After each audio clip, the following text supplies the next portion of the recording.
It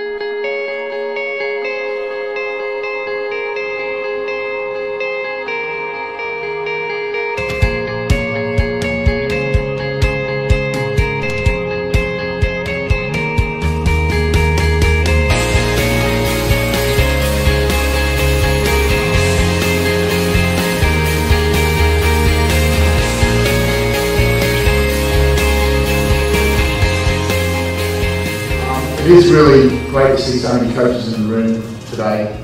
I think one of the things I take away from my previous role as the head coach in sprint canoeing was that we do have a lot of talented athletes across all sports or disciplines in this country, and the main way we can stay in front of the rest of the world is through constantly, as the coaching team and support team, challenging our best practice.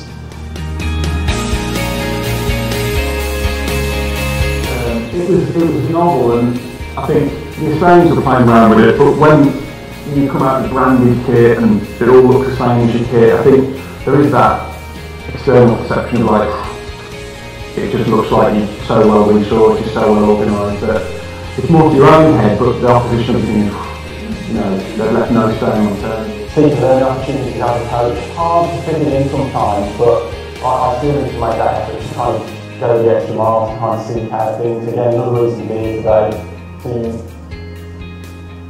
engage in different sports and different ways of thinking about things, so that's obviously really, really important.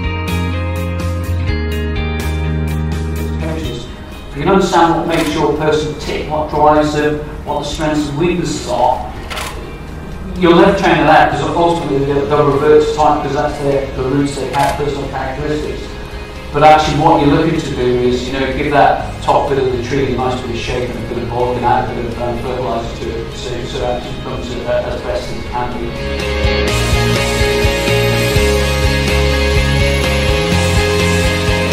You know, the goal was delivering the best team to a start line in the best condition possible. A lot of that was taking away background noise and just allowing coaches and athletes to focus on performance rather than anything else. We went into the gym. Alistair couldn't, you know, he had to do everything sitting, so we were doing upper body work and punch bag and boxing gloves and things like that, and he was hitting me quite regularly. I had pads on with a degree of enthusiasm that I began to wonder why, you know.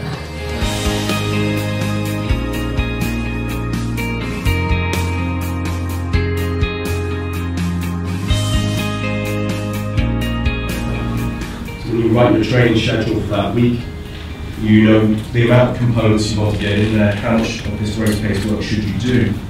That's fair enough, but actually what we need to be thinking about, you can measure volume, you can measure intensity, you can measure load, training stress scores, whatever it might be. And you'll see that will go up and you think, that's going to be a hard bit. What I'm actually interested in is that bit, the head of the To start with a fairly rhetorical question of, you know, what proportion of our elite athletes do we think are actually fit and healthy at any point in time? And the answer is 78% over the last 4 years, but kind of the good news for me is, you know, the year before the Olympics, we got up to 82%, and the last few years it has been improving.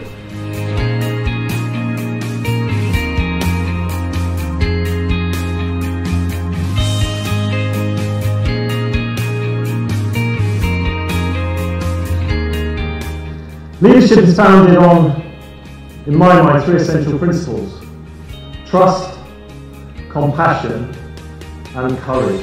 Compassion generates positive emotions. It shapes long-term attitudes and beliefs of people. Show that you care. Care fosters loyalty. Loyalty fosters pride. Pride fosters self-respect, self-esteem, performance. But don't confuse compassion with being a friend.